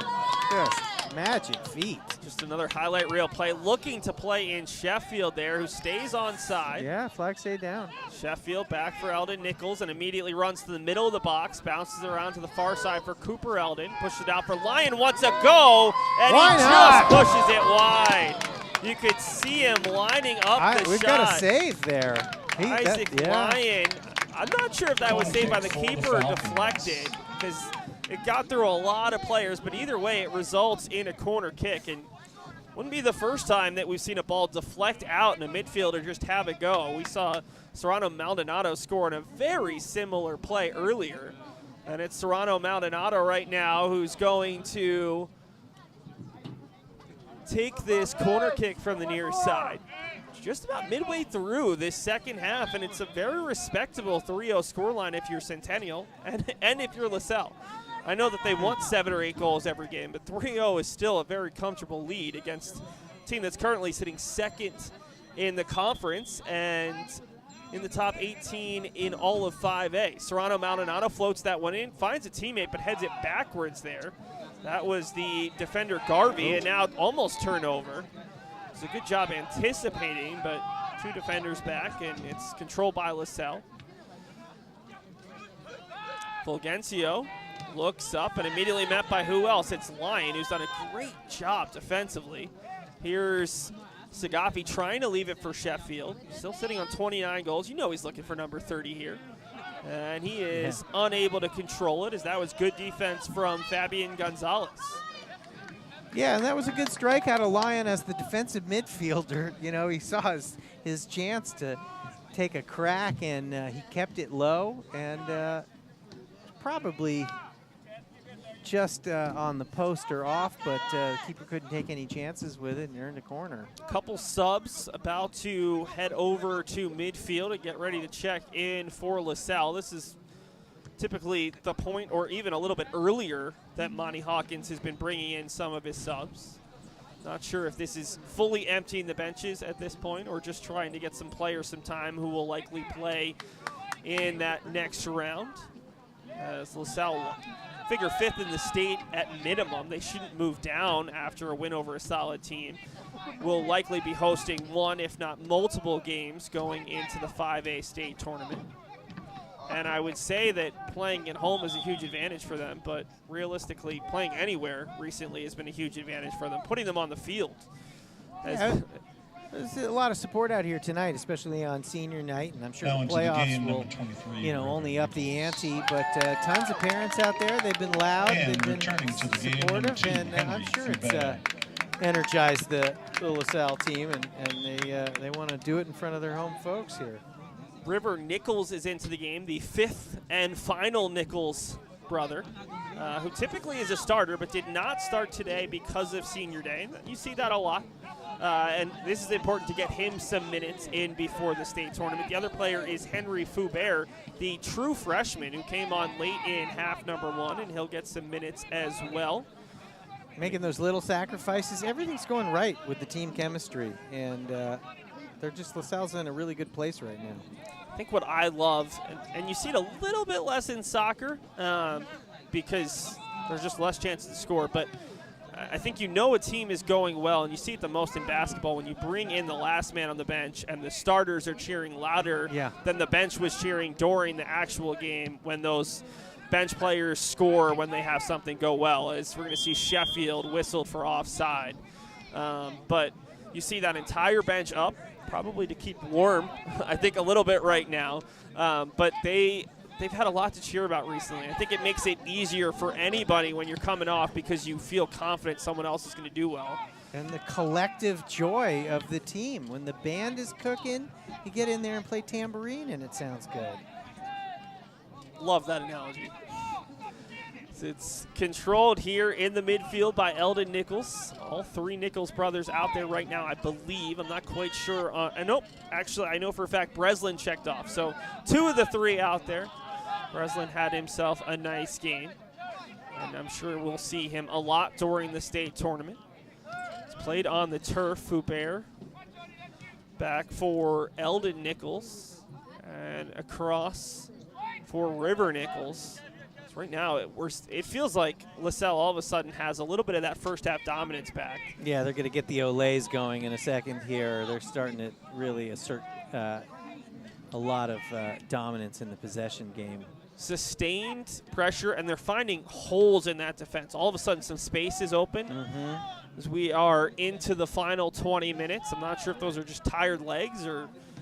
Well, they've had to chase the game, although, you know, they've been bunkered in a little bit as well. But when the other team possesses more of the ball and you're just chasing it, this time of the game, the legs are going to feel a little wobbly. Yeah, Jasper Gilly nearly just dribbled into trouble and able to retain possession and draw the foul. So we'll get a free kick just inside midfield. I believe this is Connor Garvey, who had that incredible pinged pass on a free kick earlier. This time he skies it into the box. Couple players there, bounces around, and eventually it'll go all the way over to the sideline where Eldon Nichols will watch it out for a throw in.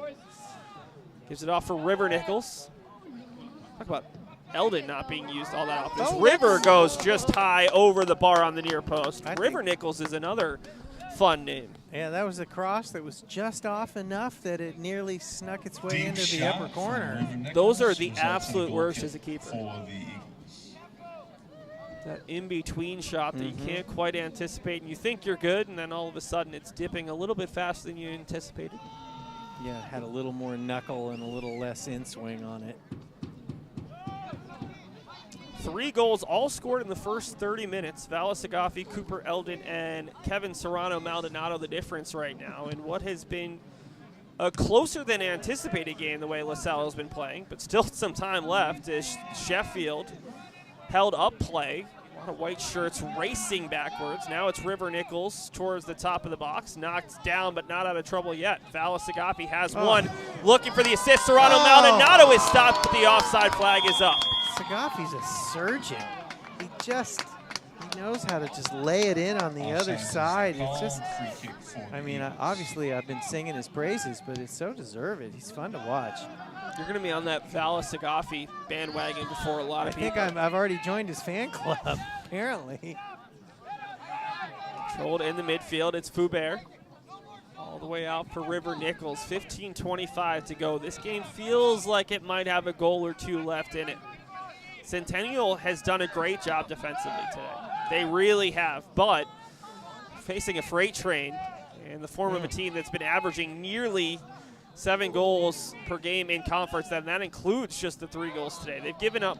LaSalle has scored at least 5 goals in every conference game this season, so 3 would be a low. So they're looking for their 7th shutout in 8 conference contests. River Nichols slides it up top for Breslin Nichols. For Lyon, back for Breslin. Breslin chipping it, looking for Van there you Sheffield. go. Pulls it down, right-footed shot and a great save. What a lovely take and an even better stop. Diego Calderon has a couple saves now, and that was beautifully taken by Van Tons of Sheffield on the volley, but a great save from Calderon, and that, I mean, it won't show up in the box score as a huge play, but it's another confidence play for this Centennial team. Oh, struck it sweetly. That was like Jaimez in the World Cup. Took it off his chest and just volleyed it. Really good power. Going back to the 2014 World Cup. Was that Jaimez? Yeah, Colombian. James Rodriguez. Yeah, what a great goal that was. It'll be KSM, Kevin Serrano Maldonado, looking for another good ball into the box, and it's a good one. River Nichols got a foot on it. It's knocked down. Lyon wants another shot from distance. Goes off the back of a Centennial defender. Not out of trouble yet. Just brimming with confidence, this LaSalle side. And it's kept alive by Foubert into the 6. Sheffield heads it down, and we've got a whistle against Sheffield and a free kick coming. Yeah, came over the back, but they're so hungry. They're having so much fun out there. It's an insatiable hunger for this team. I think even into the final seconds of the half, they're likely not to relent. Zugari will go all the way to Lanalt.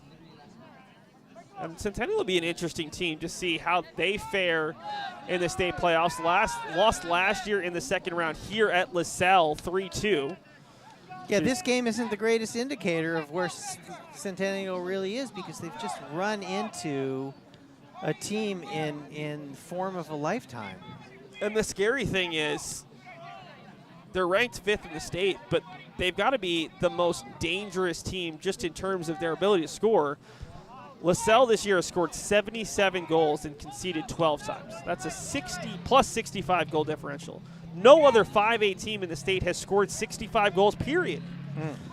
So they might face some teams that will have a higher state ranking, but they're not going to face a team that has the capability of scoring goals in as many bunches as we've seen today. Serrano Maldonado again looking for Sheffield. He's just got to be practicing headers in practice all day. He's had so many half chances, although we've seen Centennial do a good job of stepping in front, as there's a turn and no foul that time. No foul, yeah, I thought that might have been one.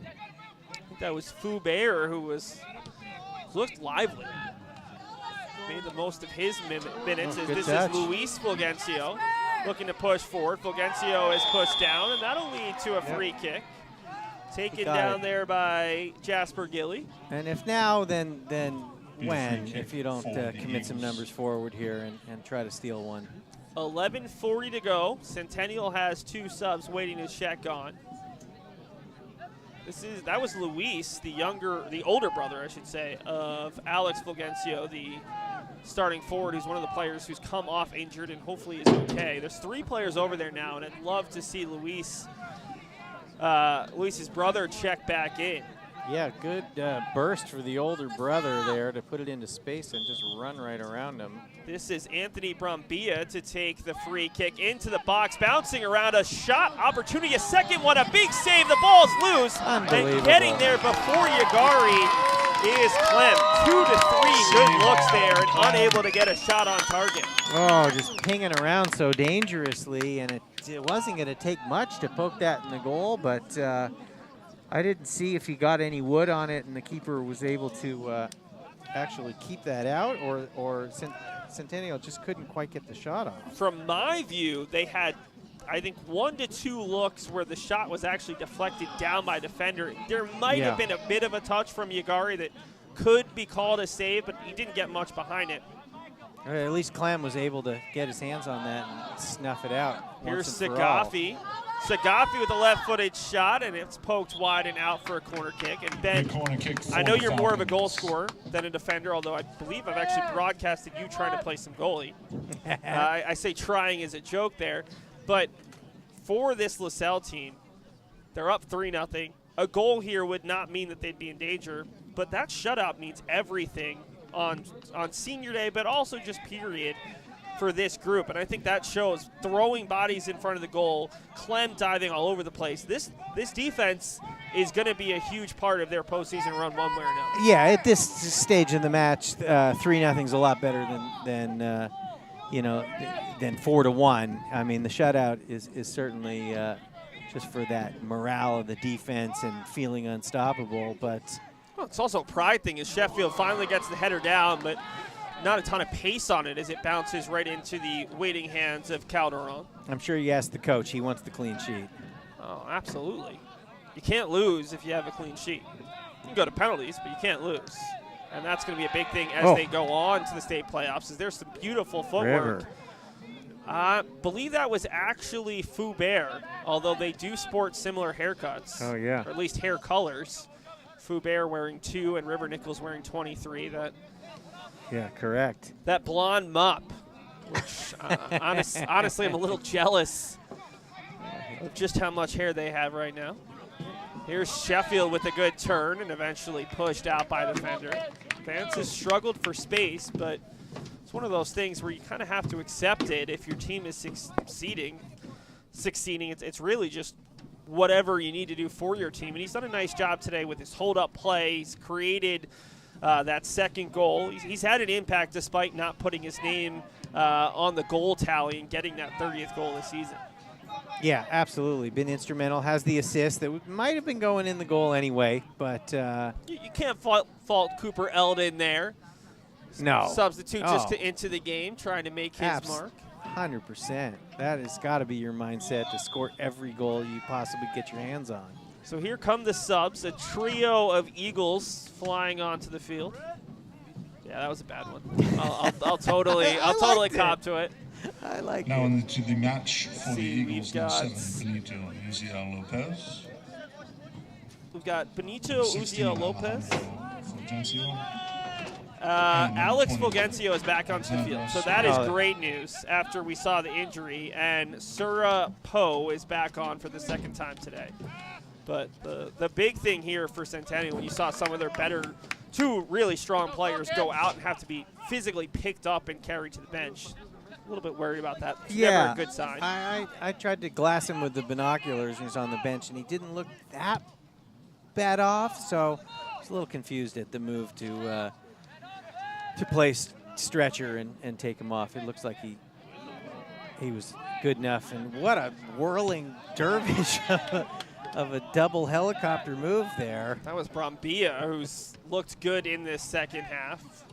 They've got the weapons. I mean, we haven't seen enough in the attacking third because they haven't had enough bodies Free forward. kick for the Falcons. But Brambilla has some really good footwork. Yugari's got great speed and footwork. Fulgencio's, I mean, again, Athletically, they match up to them. Team chemistry, nobody can hold a candle to what LaSalle is doing right now, and the chemistry that they've built.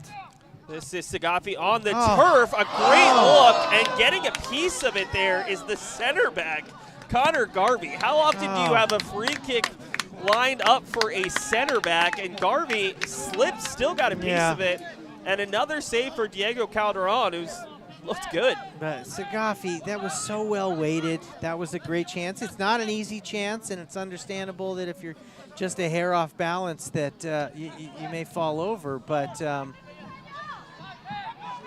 Sagafi's passing. It's remarkable.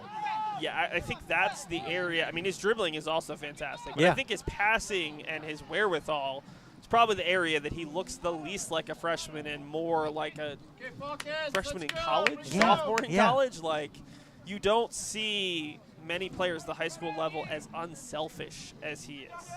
Yeah, enjoying the process of I mean, he scored 15 goals this year, and he probably is happier with his 19 assists. Talk about a good ball. This is Out of the Sagafi back. with it. Yeah, can just dribble himself into space, no problem. Salle pushes it back for Jasper Gilly, who started this play. Yeah, with a perfect pass. Really well weighted. At what point do you think that Vala Sagafi is going to be a one-name player?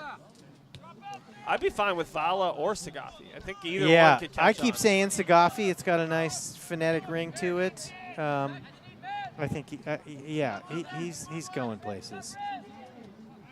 Handled here by Lyon. Back to the near side for KSM, the three-letter man, who will float that one in. No one attacks that time. And an easy play for Calderon, who's maybe been the player of the match for Centennial. He's played well here in the second half to keep this game at 3-0. And again, talks about moral victories in the open, and no one wants to play for a moral victory as Serrano Maldonado tries to play on the turf for Sheffield. Kept alive. Foubert holding for them Sagafi. scoreless and playing them even for a half. It's got to be a confidence booster for Centennial. Yeah, I think at this point, as Serrano Maldonado was caught on the arm and made sure the referee saw it on that foul from Benito Uziel Lopez, one of the subs. I mean, 3-0 game is as close as anyone's been since they played Mountainside on the 20th of September. And really, it could have been just 1-0. I mean, there's a couple minor keeper errors. We don't want to harp on it. He's a good player, and everybody has a little bit of an off night in the office. But especially the first goal where the goalie spilled it right to Vala. Yeah. The second goal was a well-worked, and the third goal, I mean, you might say keeper. I'm just going to say a fantastic finish from Serrano Maldonado on a play where most players are not putting that on target, much less right underneath the top right corner. KSM runs over the ball. It's Vala Sagafi back post. Delgado knocks it down. Ball's loose. It's a handball before it goes in from River Nichols that time, who had the shot. But a handball call denies goal number 4 and goal number 54 of the conference season. They might not get that 54th goal. Only 3:12 to go. Not a bad deal for Centennial to walk out here, something to to hold their heads high and be pretty happy and confident about. And LaSalle, nothing's going to faze them the way things are going. They've gotten their shots on target here in the second half. They've created actually more shots and shots on target. It's just been Diego Calderon's played well. He really has. The Centennial goaltending has been excellent in the second half. Serrano Maldonado looking for Sheffield, battling with the defender, and he's going to be called for the foul as he battled back and forth there with Edgar Garcia. A little too handsy. Lanolt pushing it forward, and this is the first touch, I believe, for Alex Fulgencio in a while after coming off. He's still got that trademark speed. Good to see. Oh, Brambilla, he's clever. He's got some fun moves. As it's won back by Breslin Nichols, but immediately turned over. Lanolt on the far side gives it up, and Foubert had it for a moment. A little bit of loose play as that one will just barely stay in the complex. This is an interesting location. First time I've been out to LaSalle. It's right in a neighborhood, which is a little bit different than most fields. Right on the edge of the school complex, but it must be fun if you're the neighbors. Yeah, fun or a little noisy, depending on your take. It's not Luton Town over in London. Well, I don't know if it's quite in London, but over in the Premier League where it's built completely into a neighborhood where the neighbors are actually part of the complex. That would be fun to get there one day. 1:20 to go, and we'll see a free kick here for Edgar Garcia. Garcia taking his time, and he will float one in to the top of the 18. Bounces around. Here's a late chance, and the right-footed shot off a defender. That might have been Foubert there who got it down. 1 minute left in the match. Again, just trying to hold on to this clean sheet. Clem comes out, punches it, knocked back down, and an easy save off the backheel flick from Brambilla. And I think Clem is going to be more than content to hold on to this one for a while. You feel like looked like the ball dropped in between two Centennial attackers, and then they were almost unsure of who should take that first little strike right in the box. They were kind of polite about it with each other, and the chance got away from them. Under 30 seconds now. Lucio Lopez to the near side for Brambilla. Brambilla nutmegs Serrano Maldonado. Coming over and keeping it alive is Poe. Across, a shot from 10 seconds. Yagari is knocked down, and now it'll be cleared the other way. Centennial looking for that late goal. Here comes Sheffield. Coming out is Delgado, and wisely comes out. Well, the final score of this one is 3-0. The Booster Club will have its largest fundraiser of the year on January 27th. Their annual steak and seafood, all-you-can-eat buffet, and microbrew tasting event is always a sellout. Tickets go on sale the second week of December, so put the date on your calendar to purchase tickets and attend on the 27th of January. It's a fun event, and all proceeds benefit LaSalle's athletic and activity programs. So, Ben, we've now seen 160 minutes of LaSalle. The first time we saw LaSalle, they were not what they are today. But a strong performance despite not putting up all the goals that they have to finish out conference play undefeated, to finish off with the 7th shutout in 8 games, 53-1 goal margin. Just how far do you think this team could go if they continue playing the way that, not only the way they've been playing, but what we saw today, which was maybe not quite what they've been in terms of goal scoring, but just dominant in terms of creation, in terms of possession, and in terms of team chemistry. It seems like all 11 players are thinking as one. I think you said it right there with the team chemistry, and 11 is one, and the first couple of guys off the bench. I mean, I don't want to get ahead of myself or jinx them, but they look like they could win the whole thing. As they will celebrate with the regular season trophy.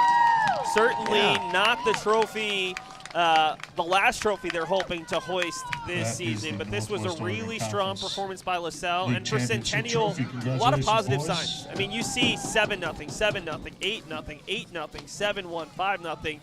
It's got to be intimidating, and they came in, was a 3-0 loss. Probably probably could have been 1 goal fewer, maybe even 2, and I think Centennial's got to feel good. They drop the game. They fall at least to 3rd, potentially 4th, depending on one of the other results in conference play. But this is a team that's got to feel good about themselves coming in. They go 5-2-1 in a difficult Northwest Oregon Conference, and they played this LaSalle team as close as anyone's played them in over a month. They just finished a scoreless half with the hottest team on the planet. So Centennial's got a lot to look forward to as they are geared up and ready to make a run in the playoffs themselves. Well, that will do it for us on Oregon Sports Beat, at least on the audio side. For myself, Seth Orensky, joined by Ben Efran and our entire crew. Thanks so much for watching. We hope you enjoyed it. And make sure to check out Oregon Sports Beat on YouTube with all the rest of the games going forward, as this is part of a busy week here in Portland.